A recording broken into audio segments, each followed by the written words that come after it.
আসসালামু আলাইকুম। আজকে আমরা আলোচনা করব ললিটপ ক্রিম নিয়ে। এটা প্রস্তুতকারক স্কয়ার ফার্মাসিউটিক্যালস পিএলসি। এটা জেনেরিক নেম ললিকোনাজল 1%। এটা 10 গ্রাম টিউবের দাম 100 টাকা করে এবং 20 গ্রাম টিউবের দাম 180 টাকা করে। নির্দেশনা কি জন্য ললিটপ ক্রিম ব্যবহার করা হয়। ললিটপ ক্রিম ডাক্তারগণ দিয়ে থাকেন দাউদ, একজিমা, চুলকানির জন্য দিয়ে থাকেন।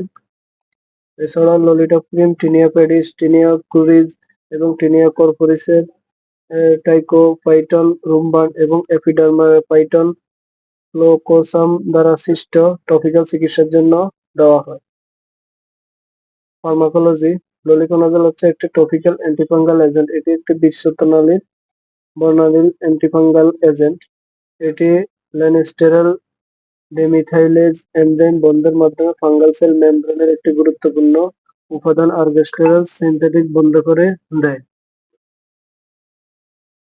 এভাবে ডার্মোফাইটিস, ক্যান্ডিডা অ্যালবিকাস, মেলাজেসিয়া, ট্রাইকোপাইটন ও এপিডার্মোপাইটন প্রজাতির বিরুদ্ধে শক্তিশালী ইনভাইট ও ইন ভিভো ফাঙ্গিসাইডাল অ্যাক্টিভিটি প্রদর্শন করে। মাত্রা ও সেবন বিধি ললিটপ ক্রিম ডাক্তারগণ সাধারণত দিনে একবার দিয়ে থাকেন। এছাড়াও চিকিৎসকের পরামর্শ অনুযায়ী সেব্য।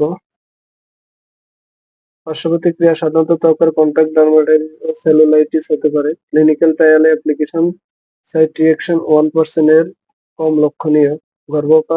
গর্ভাবস্থায় স্তন্যদানকালে গর্ভবতী মহিলাদের ক্ষেত্রে ললিকোনাজল ক্রিম পর্যাপ্ত এবং সুনিয়ন্ত্রিত গবেষণা নেই। গর্ভকালীন ক্ষেত্রে কেবল তখনই ব্যবহার করা উচিত যদি সম্ভাব্য সুবিধা ভ্রূণের সম্ভাব্য ঝুঁকি ন্যায়সঙ্গত করে।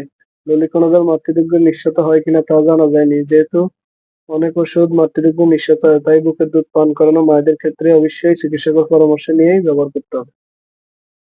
সতর্কতা ললিটপ ব্যবহারে অ্যালার্জিক ক্রিয়া দেখা দিলে ব্যবহার বন্ধ করে দিতে হবে এবং উপযুক্ত চিকিৎসকের সাথে পরামর্শ নিতে হবে। এটি চোখ, মুখ অথবা যোনিপাকে ব্যবহারের জন্য নির্দেশিত নয়।